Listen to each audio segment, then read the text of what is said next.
Well, hi everybody. Welcome to Fly Fishing and Prospecting with Kraza.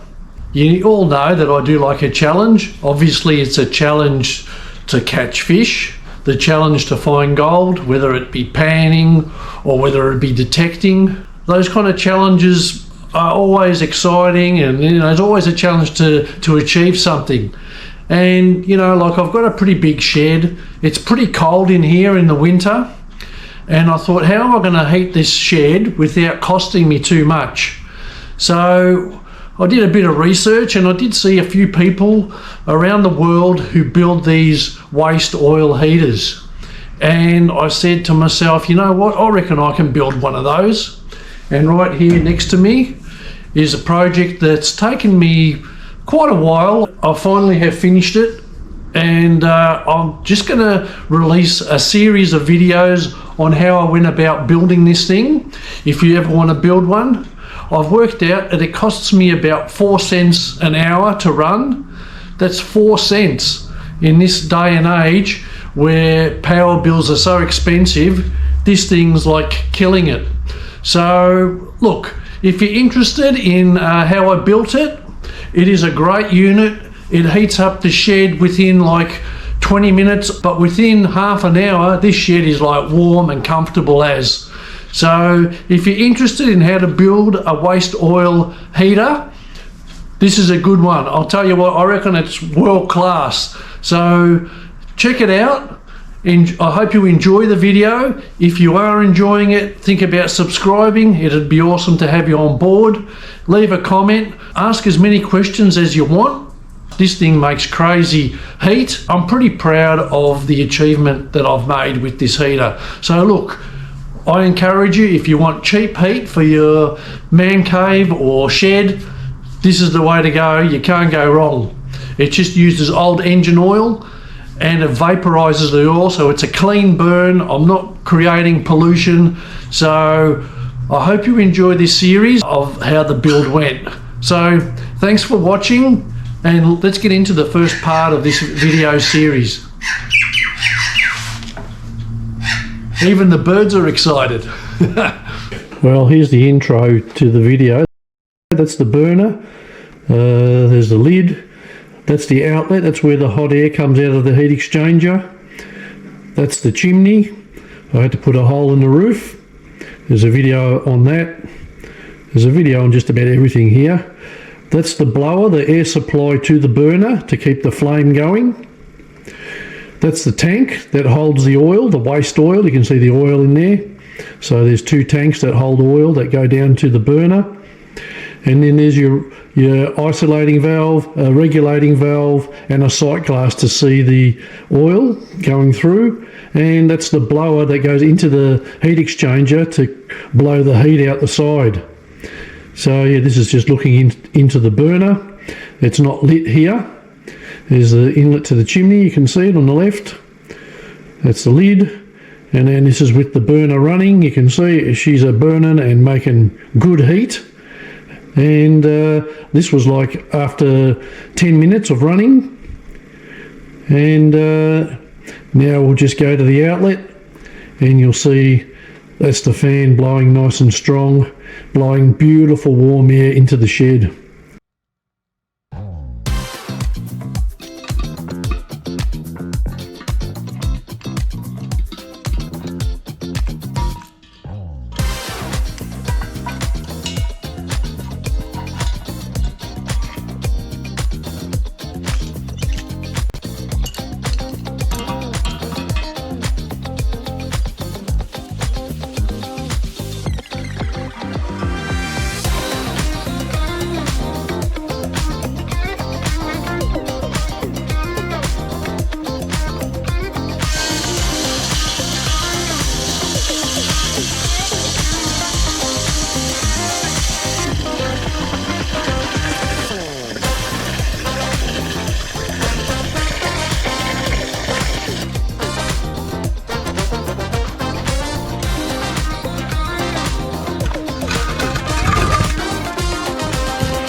And next I've got to put this on here. So this will, I've got to grind that out and have that sitting down here. And then what I'll do when I cut it, this is where the chimney is going to be. So the fumes or the burnt gases are going to come up in here. Then there'll be a chimney that'll go up. So I've got to cut this out and sit it into the cylinder so that it's flush with this top. So that's the next job. So if you want to build an oil heater like this, make sure you subscribe and set your notifications so you don't miss a video. Thanks for watching.